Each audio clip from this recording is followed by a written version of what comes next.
नमस्कार, आप देख रहे हैं AMG न्यूज। आपके साथ मैं नीला। शहर और आसपास की खबरों को लेकर हम हाजिर हैं। शुरू करेंगे प्रमुख खबरों से। जिले में शुरू हुआ पहला चलंत टीका वाहन। शहरी तथा ग्रामीण क्षेत्रों के अक्षम लोगों को मिलेगा फायदा। स्वास्थ्य मंत्री ने किया ऑनलाइन उद्घाटन। राज्य भर में अनुबंध कर्मियों ने अपनी मांगों के आलोक में काला बिल्ला लगाकर किया कार्य। कहा, लगातार जारी रहेगा आंदोलन। सदर अस्पताल में बनने वाले RT-PCR लैब के स्थान को लेकर स्वास्थ्य कर्मचारियों ने जताया विरोध। कहा, स्थान को किया जाए परिवर्तित।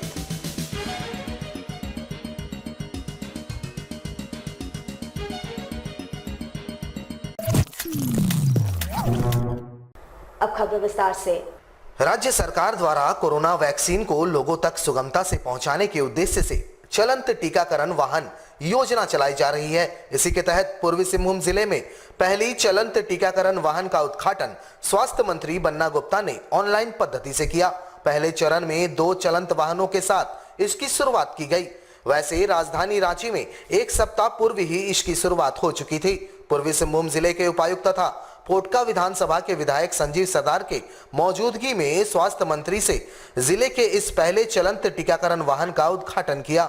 ये वाहन उन लोगों के लिए उपलब्ध होगा जहां कम से कम 20 वैसे लोग होंगे जो टीकाकरण केंद्र तक पहुंचने में अक्षम है। जिले के उपायुक्त सूरज कुमार ने कहा कि हेल्पलाइन नंबर पर जिले के किसी भी क्षेत्र के लोग इस टीकाकरण वाहन के लिए अप्लाई कर सकते हैं।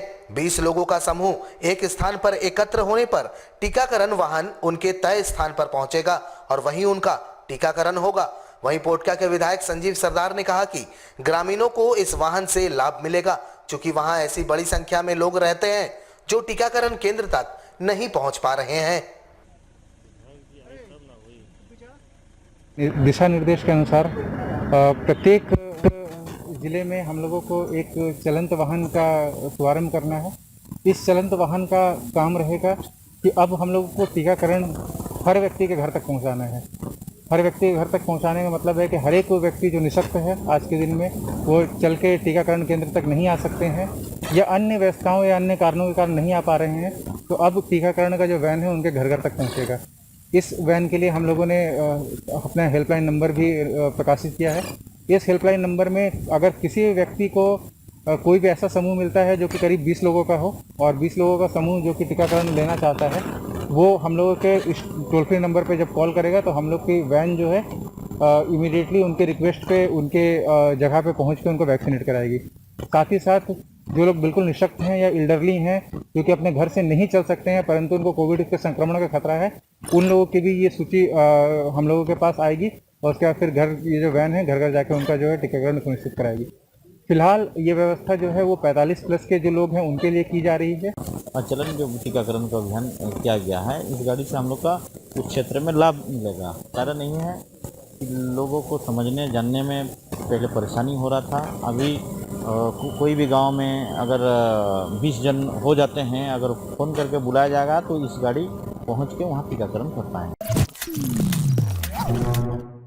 पूरे राज्य समेत खास महल स्थित सदर अस्पताल में अनुबंध चिकित्सा कर्मियों द्वारा काला बिल्ला लगाकर आंदोलन किया जा रहा है।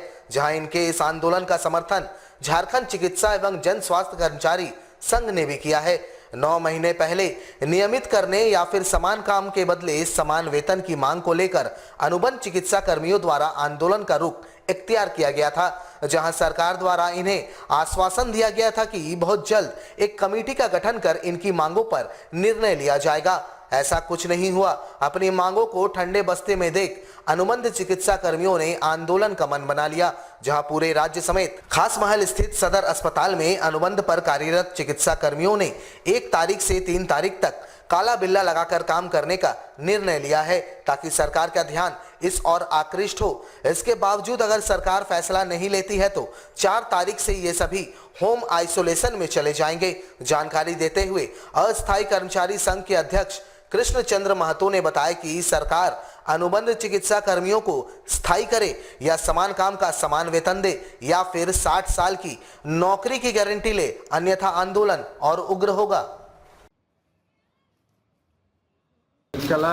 पिछले 9 मंथ पहले हम लोग स्ट्राइक किए थे, हड़ताल में बैठे थे। उस समय कुछ मांगे सरकार द्वारा किया गया था, लेकिन उसमें कुछ मांग आश्वासन दे करके छोड़ दिए थे।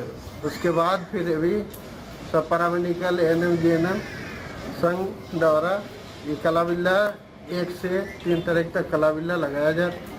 अगर नहीं माना जाएगा तो इसके बाद हम आइसोलेशन में चले जाएंगे। ये हम लोग का है जो आज से 10 से 15 साल से सब कोई काम कर रहे हैं, उसके बावजूद किसी का समाधान नहीं हो पा रहा, स्थायी नहीं हो पा रहा।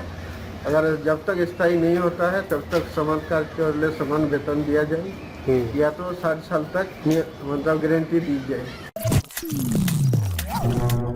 जमशेदपुर के खास महल स्थित सदर अस्पताल परिसर में स्वास्थ्य कर्मचारियों के आवासीय स्थल के पार्किंग में आरटीपीसीआर लैब बनाए जाने का स्वास्थ्य कर्मचारियों ने विरोध करना शुरू कर दिया है। उनके अनुसार इतने बड़े कैंपस में कहीं और इसका निर्माण होना चाहिए, ना कि रेसिडेंशियल एरिया में। इस मामले को लेकर स्वास्थ्य कर्मचारियों ने जमकर बवाल काटा। इस दौरान उन्हें अस्पताल के मैनेजर ने समझाने की कोशिश की। इस मामले को जिले के वरीय प्रशासनिक पदाधिकारियों तक पहुंचाने की बात कही। जानकारी देते हुए स्वास्थ्य कर्मचारी रविंद्रनाथ ठाकुर ने कहा कि जिस जगह पर लैब निर्माण होने के लिए स्थल का चयन किया गया है, उस स्थान पर लैब के निर्माण होने से स्वास्थ्य कर्मचारियों को तिहरी मार झेलना पड़ेगा, क्योंकि पार्किंग स्थल के निकट स्टाफ के रहने के क्वार्टर है, बच्चे खेलते हैं। उन्होंने कहा पार्किंग स्थल पर लैब बनने से पार्किंग स्थल भी खत्म हो जाएगा, बच्चे के संक्रमित होने का खतरा बढ़ जाएगा, आसपास रहने वाले कर्मचारियों के संक्रमित होने का डर बन जाएगा। जिस स्थान पर चयन किया गया है उसके ऊपर आम रोगी रहते हैं, उनकी जान खतरे में पड़ जाएगी। उन्होंने कहा कि पूरे अस्पताल परिसर में इतना जगह होने के बावजूद पार्किंग स्थल में लैब बनाया जाना उचित नहीं होगा। उन्होंने कहा कि लैब का कोई विरोध नहीं है, बल्कि जिस स्थान का चयन है उसका विरोध किया जा रहा है। पार्किंग का स्थल जो है, चाहे वो डॉक्टर का हो, चाहे कर्मचारी का हो, ये पूरा एम्बुलेंस का हो, ये पूरे अस्पताल के लिए ये पार्किंग स्थल का चयन हुआ था। और उसको हम लोग बहुत अधिक सहयोग करके जितना गिट्टी जो देख रहे हैं ये सब हम लोग करवाए हुए। आज स्थिति ये है कि आरटीपीसीआर लैब बनने के नाम पे इसी का उपयोग किया जा रहा है। आरटीपीसीआर लैब का विरोध हम नहीं करते हैं, आरटीपीसीआर एक अच्छा लैब है, होना चाहिए। उसका जो स्थल चयन है वो सही ढंग से नहीं किया गया है। इतना बड़ा अस्पताल है, बहुत सारे जगह इसमें है, ये पार्किंग का ही स्थल अगर इसके लिए किया जा रहा है तो इसका हम विरोध कर रहे हैं। इस मामले में जिले के सिविल सर्जन ने कहा कि यह मामला उनके संज्ञान में नहीं था। जब यह मामला उनके संज्ञान में आया है तो ऐसे मामलों में विभाग के उच्च अधिकारियों को वे अवगत कराएंगे ताकि इसका निष्कर्ष निकल सके। ये गंभीर समस्या है, इसमें मेरा कुछ बोलना उचित नहीं होगा। तो इसमें सरकार जो निर्णय लेगी देखा जाएगा। कर्मचारी और पदाधिकारी अगर विरोध कर रहे हैं, आपके द्वारा मेरे संज्ञान में आया है, तो मैं इसको उच्चाधिकारी को सूचित करूंगा। जैसा निर्देश प्राप्त होगा हम लोग उसके हिसाब से काम करेंगे। जमशेदपुर में कई कोशिशों के बावजूद मुख्यमंत्री गंभीर बीमा योजना के लाभ से वंचित रसलून खातून मौत से संघर्ष को विवश है। योजना का लाभ पाने में कई तरह की अड़चनें आ रही हैं, जिसकी वजह से उसका आजीविका भगवान भरोसे है। समाज सेवी मोहम्मद शमीम ने मुख्यमंत्री योजना का लाभ दिलाने के लिए स्वयं उनका पेपर वर्क किया, लेकिन अब वे भी विवश नजर आ रहे हैं। उनका कहना है कि कैंसर पीड़ित रसलून खातून का इलाज एमजीएम अस्पताल में चल रहा था। इलाज के लिए पर्याप्त संसाधन न होने की वजह से डॉक्टर ने मुख्यमंत्री गंभीर योजना के अंतर्गत इलाज के लिए रसलून खातून को मेहरबाई टाटा मेमोरियल अस्पताल रेफर कर दिया। रसलून खातून परसुडी मकदमपुर की रहने वाली है। उनके पति का नाम मसूद आलम है। इलाज कराने के लिए जो भी सरकारी प्रक्रिया व पेपर वर्क उसे पूरा करने में 20 दिन से ज्यादा समय लग गया। उसके बाद सदर अस्पताल में पेपर जमा करवाया गया। उसके उपरांत 10 दिन बीत जाने के बाद भी सदर अस्पताल की ओर से मरीज के परिवार को संपर्क नहीं किया गया। इस बीच रसलून खातून की तबीयत अचानक काफी बिगड़ गई। उसके बाद उसे पुनः एमजीएम अस्पताल लाया गया। वहां दवाइयां देकर उन्हें पुनः वापस भेज दिया गया। दवाइयां भी बाहर से लिखी गई, लेकिन आर्थिक तंगी की वजह से दवा खरीदी नहीं जा सकी। अब मरीज की हालत गंभीर बनी हुई है। ऐसी स्थिति में परिवार के लोग सकते में है। आखिर करे तो क्या करे। मजबूरन रसलून को उनका परिवार भगवान भरोसे छोड़ने पर विवश हो चुके हैं। फैमिली संस्था की तरफ से हम मकदमपुर में कैंसर पीड़ित महिला के इलाज का जो परेशानी आ रही है मुख्यमंत्री योजना के अंतर्गत, उससे सरकार का जनता को अवगत कराना चाहूँगा कि कैंसर पीड़ित महिला जिसका नाम रसूलन खातून है, 2-3 महीने से कैंसर पीड़ित है और उनका इलाज एमजीएम हॉस्पिटल में हो रहा था और वहाँ पर्याप्त साधन नहीं होने की वजह से मुख्यमंत्री योजना के अंतर्गत फायदा लेने के लिए इन्हें जो प्रोसेस है करने के लिए बोला गया और ताकि इनका इलाज प्राइवेट हॉस्पिटल में हो सके। इसके लिए जो पेपर वर्क था वो पूरा पेपर वर्क करने में जो 15 से 20 दिन लगे और उसके बावजूद इन्होंने बताया कि सदर हॉस्पिटल में 10 दिन पहले सारा पेपर वर्क जमा किया है। उसके बावजूद अभी तक कोई इनको कॉल नहीं आया है, कोई मैसेज नहीं आया, कोई लोग ने संपर्क नहीं किया। आज पेशेंट बहुत ही सीरियस हो गया तो मुझे कॉल किया गया कि भाई ऐसा प्रॉब्लम है, तो मैं आया हूँ और यही मैं जनता को बताना चाहता हूँ कि कब तक हम ऐसी जिंदगी ऐसी योजना के बलबूते जिएंगे जिसको पेपर वर्क करने में 1 महीना लग जाए। तो मैं माननीय मुख्यमंत्री श्री हेमंत सोरेन जी से और स्वास्थ्य मंत्री जी से यही कहना चाहूँगा कि जल्द से जल्द पहले तो इनका इलाज का व्यवस्था की जाए और लोगों का हेल्थ कार्ड बना दिया जाए, क्योंकि जो हालात है आयुष्मान भारत हो या मुख्यमंत्री योजना आप सब दे सकते हैं, जमीनी हकीकत उसकी क्या है। सेवा का कोई मजहब नहीं होता, कोई रूप नहीं होता। यह भी सच है कि सेवा करने का जज्बा हर किसी में नहीं होता। जमशेदपुर रैप 2 के जवान विशाल महतो इस वैश्विक महामारी के दौर में सेवा का अनोखा मिसाल पेश कर रहे हैं। विशाल महतो मूल रूप से जैप 6 के जवान हैं। फिलहाल विशाल महतो की प्रतिनियुक्ति रैप 2 में है, जहां वह सोनारी कैंप में चालक की ड्यूटी करते हुए हर दिन अपने सहकर्मियों एवं गरीबों के बीच मास्क और सैनिटाइजर मुफ्त में बांटता है। वैसे विशाल इसे अपनी तनख्वाह से पूरी करने की बात कहता है।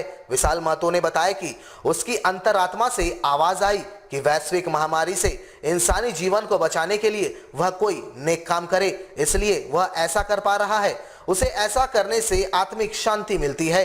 विशाल महतो ने इस काम की चर्चा न केवल उनके कैंप कर्मियों के बीच है, बल्कि कैंप के आसपास के इलाकों के स्लम बस्तियों में भी उनके कार्यों की खूब चर्चा हो रही है। विशाल हर दिन यह कार्य निरंतर करते हैं। उन्होंने बताया कि वह ऐसा तब तक करेंगे जब तक महामारी पूरी तरह समाप्त नहीं हो जाता। निश्चित तौर पर विशाल महतो जैसे साधारण जवान का वैश्विक महामारी के इस दौर में सेवा भाव देखकर सैल्यूट करने को दिल करता है। लाखों तनख्वाह पाने वाले आज भी विशाल की दरियादिली देखकर सोचने को विवश हो रहे होंगे। हम रैप 2 सोनारी कैंप में चालक का पद पे और अपना सैलरी से अपना जवानों को फिर और गरीबों को अपना तनख्वाह से मास्क सैनिटाइजर बांट रहे हैं और भी कुछ जो सैलरी से जो मतलब बच जाता है उसके बाद हम अपने से खर्चा करते हैं। कुछ नाश्ता हो गया, कुछ पानी हो गया, जितना मतलब अपना खा के जितना बचते हैं तनख्वाह से उतना हम गरीब मतलब मदद करते हैं अपना जवानों से। मेरा मतलब आत्मा कहता है या समाज के लिए काम करें, परिवार के लिए, गरीब के लिए और कुछ मतलब आगे मतलब कुछ करने के लिए हमको इच्छुक है। ऑन ड्यूटी हम मेरा 2-3 शिफ्ट है, तो अभी एक शिफ्ट छोड़ के आए, फिर किसी काम कर फिर 2 बजे मेरा शिफ्ट है और 2 बजे के बाद फिर रात 10 बजे तक। जमशेदपुर के परसुडी पुलिस को सूचना मिल रही थी कि परसुडी शिव मंदिर के नजदीक कुछ लड़कों द्वारा गांजा व ब्राउन शुगर की बिक्री की जा रही है। इसकी सूचना वरीय पुलिस पदाधिकारी को दी गई, जहां वरीय पुलिस पदाधिकारी के निर्देश पर DSP law and order Faiz Akram के नेतृत्व में एक टीम का गठन कर 3 युवकों को धर दबोचा गया। जहां कीताडी निवासी विनोद कुमार के पास से 21 पुड़िया ब्राउन शुगर, 1700 रुपए नगद, कीताडी गढ़ीवान पट्टी निवासी मोहम्मद अख्तर के पास से 1100 रुपए, कीताडी निवासी ऋषभ चौबे के पास से 900 रुपए बरामद किया गया। जहां सभी को गिरफ्तार कर न्यायिक हिरासत में भेजा गया।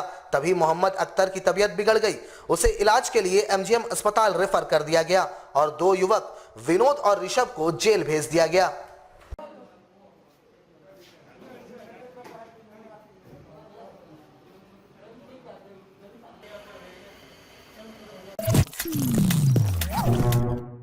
हमारे साथ लगातार जुड़े रहने के लिए आप हमें YouTube पर जरूर सब्सक्राइब करें।